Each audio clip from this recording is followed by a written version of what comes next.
Although this narrative is still trotted out when the story of the dancing Israelis is raised in the media, it is an easily demonstrable lie.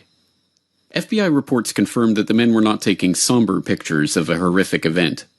When their 76 pictures were developed, they revealed the men had indeed been celebrating, smiling, hugging each other, and high-fiving. One of the pictures even featured Sivan Kurzberg holding a lighter up, with the burning tower in the background. And these were no ordinary tourists.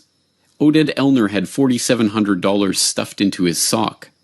They lied to the police about where they had been that morning.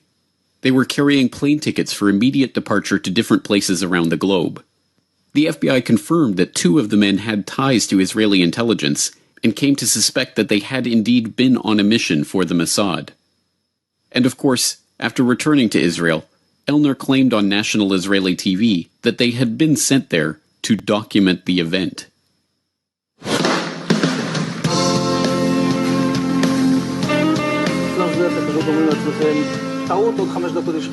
And at that point we were taken for another round of questioning, this time related to our allegedly being members of Mossad.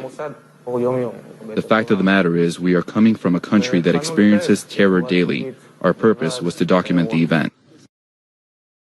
Their purpose was to document the event? But how could they possibly have known what event they were documenting at that point, before the second plane strike, when those few who even knew about the situation had assumed it to be an accident or pilot error? And when did they arrive at the parking lot to document the event anyway? The FBI reports show how the men gave confused and often conflicting accounts of when and how they learned about what was happening and when they arrived at the parking lot. Oded Elner even said they had arrived there shortly after 8 a.m., which would have been 45 minutes before the attacks even began. This is in line with one of the eyewitnesses that had placed their urban moving systems van at the parking lot at 8 a.m. How could they have been in place and ready to document the event unless they knew what was about to happen? Any way you cut it, this story is unbelievable. Men with documented connections to Israeli intelligence and working in the United States without appropriate permits were detained after having been caught celebrating the attack on the World Trade Center at a time when no one knew that the WTC strike was an attack. So surely these men are locked behind bars to this day, right? Surely they were transferred to Guantanamo and held without trial for 15 years as part of the war on terror, weren't they? No. They were immediately transferred to federal custody, held for 71 days, and then deported back to Israel. The owner of the urban moving systems company that had employed them, Dominic Suter, was investigated by the FBI too.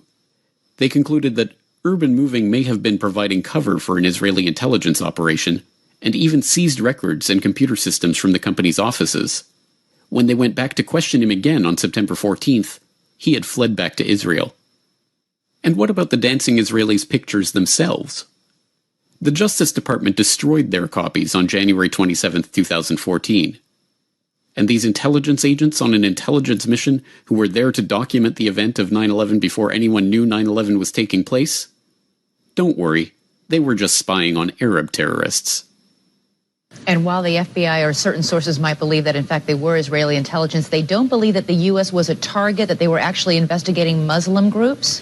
They believe if this was an intelligence operation by Israel, that it was focused on the Islamic groups and charities that raise money for groups that are considered by U.S. law enforcement and others terrorist groups.